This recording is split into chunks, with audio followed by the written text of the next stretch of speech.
Lawyers say if the allegations are proven true, the hundreds of victims could be entitled to substantial damages, including double their lost wages plus attorney's fees. And as of right now, federal authorities are encouraging anyone with any information about human trafficking to contact this hotline right here. And obviously, this operates 24 hours a day. And as of now, David and Michelle are facing serious federal charges, including conspiracy to commit forced labor, and conspiracy to commit money laundering.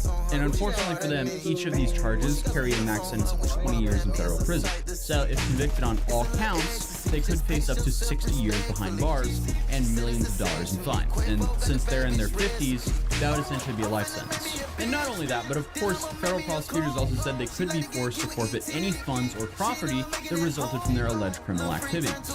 So after years of operating under the radar, David Taylor and Michelle Brandon are finally facing the full weight of federal prosecution for one of the most extensive forced labor operations disguised as a religious ministry in the United States. And it's almost a relief that even after all this time, at least now, the truth has finally come to light and justice can actually be served, even if it took a while. In some cases, it's just better late than ever.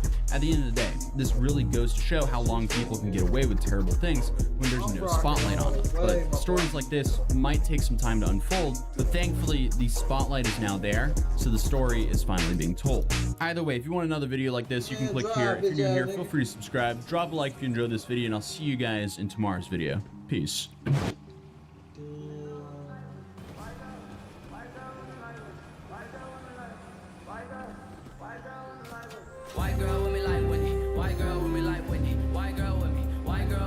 Silicon Valley Bank has collapsed as federal regulators have taken control. Trying to stem any sort of contagion effect. Impacting tech startups, leaving customers in limbo. Raising concerns about the broader economy.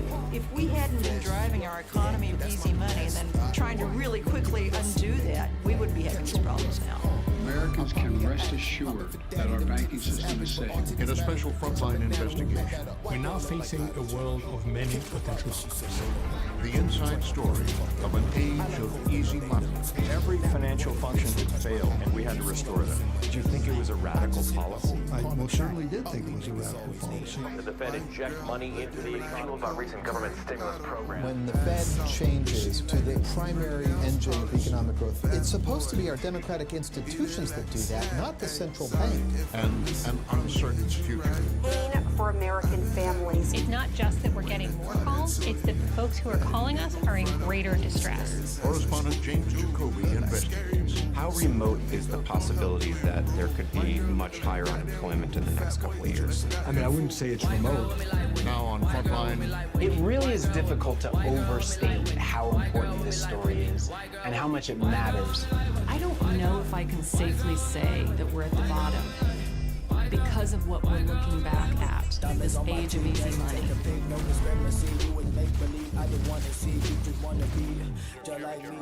Speaking at an annual economic summit in Jackson Hole, Wyoming. The Fed are under pressure to curb inflation. Powell could take a harder line, or he could simply play his cards close to the vest. Here we go. He's on the move. It's going to be a tough crowd at Jackson Hole because of the fact that he made a call simply last year that didn't age well. Now, Every year, Federal Reserve holds an economic symposium at Jackson Hole, Wyoming in August. It's sort of like the Oscars of the Fed world. And, media comes from all around the world. And the Fed chairman gives a keynote speech that gets all the attention. all eyes on Jackson Hole this morning. He's giving a speech as central banker to the world.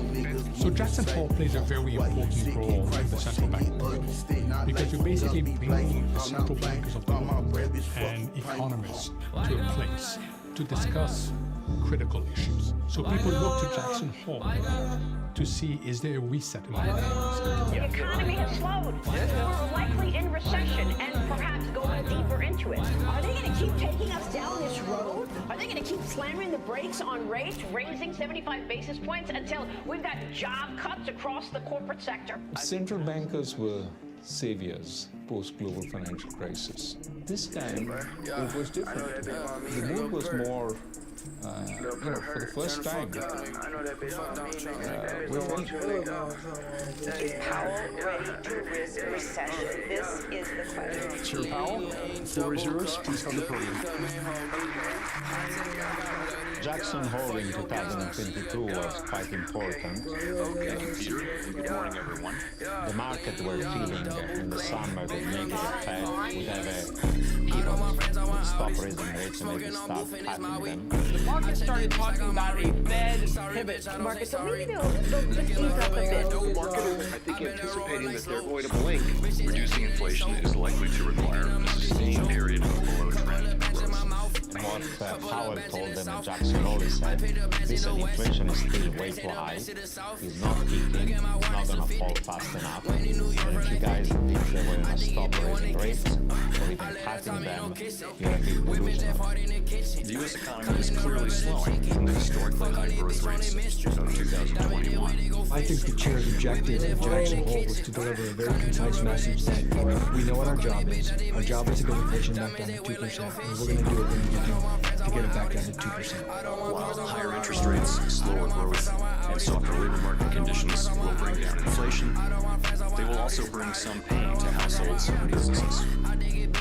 These are the unfortunate costs of reducing inflation. But a failure to restore price stability would mean far greater pain. His remarks were remarkably brief for a Jackson Hole speech, and that was by design to deliver a very direct message, and I think his message was very effective. Pain for American families. What he calls some pay means putting people out of work. Jay Powell is not messing with it. And that is when the market kind of reacts and says, oh my God, things are going to change. Restoring price stability will likely require maintaining a restrictive policy stance for some time. If the Fed puts us into a higher interest rate world, it will change everything. The financial system globally has been built around extremely low, ultra-low interest rates for 10 years. All of these things that got built up over the last decade are going to have to be dismantled or changed. We will keep at it until we're confident the job is done. Thank you. We lived in a bubble, in a dream, and It this started dream in a at bubble is 8:47 burst. p.m. with a, Mom, my science project is due tomorrow. Of course it is. And the glue, markers, paper, and snacks for survival, none of it was in the house. Now, normally that's a full panic run to 3 different shops. Ever But since instead, that Fed DoorDash meeting at had it all Jackson covered. Hole, we've been Everything getting showed up mixed fast. signals about the Crisis economy. avoided. Is When it life down gets for crazy, recession, DoorDash or is helps it in a bring a little booming order to recovery? it. Tap the banner to order now. A strong labor market is not in a recession. At the center of the debate I'm are Hoka the actions Ambassador of the Bex Federal Gentry. Reserve, When the which miles seems to stack have our up, I economic reach fate the in new its Hoka hands. Clifton Pro, a pace-pushing trainer for everyday miles, built to transform daily grind into Lately, it's been next-level raising daily interest gains. rates at the fastest Because a pace in goal decades, isn't a moment. trying to tamp It's down the on relentless inflation. pursuit of what's But for next. most of the past Run decade, after the run Fed was after keeping run. interest rates incredibly Hoka, low, run it trying again. to stimulate the Tap economy, the banner to shop. creating what has been called an age of easy money. Tonight, What does it mean to be rich? At Edward Jones, we believe the key to being rich is knowing what counts. So maybe it's about celebrating today while planning with purpose for tomorrow. Your dedicated financial advisor helps you plan for what matters most, giving you the confidence to look forward to what's next. Let's find your rich together. Edward Jones, I was thinking member this is the SIPC. craziest market I've seen in 40 years. Those who follow the decision making. None of us think about this because it's boring, but it's everything. It touches everything. And those who have been hit the hardest by it. It's like choosing between your rent and your food. They do not understand what everybody's going through.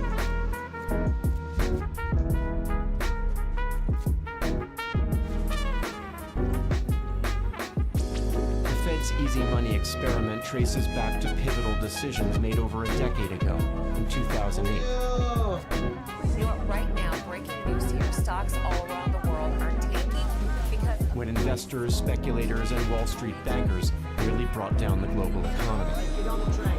Otherwise, it is going to leave this nation without you. Okay, with Wall Street shaken to its very foundation today. We're in the midst of a serious financial crisis, and the federal government is responding with decisive action. The president and Congress spent hundreds of billions of dollars to restart the economy, but at the center of the rescue effort was the Federal Reserve. Richard Fisher was the head of the Fed's bank in Dallas at the time. What the Federal Reserve does is provide the blood supply for the body of our capitalist economy. And what happened in 2008 is all the veins in the capillaries and the arteries collapsed. So every financial function had failed. It had collapsed, and we had to restore them. We're at the precipice of the apocalypse. We're on the edge of the abyss. We are in the most serious financial crisis in generations. And there was nothing but panic yesterday. There's been panic all week. The bottom to America's financial woes appear nowhere in sight. The banks are still not lending to one another, and as long as that's not happening, the system remains stuck and imperiled.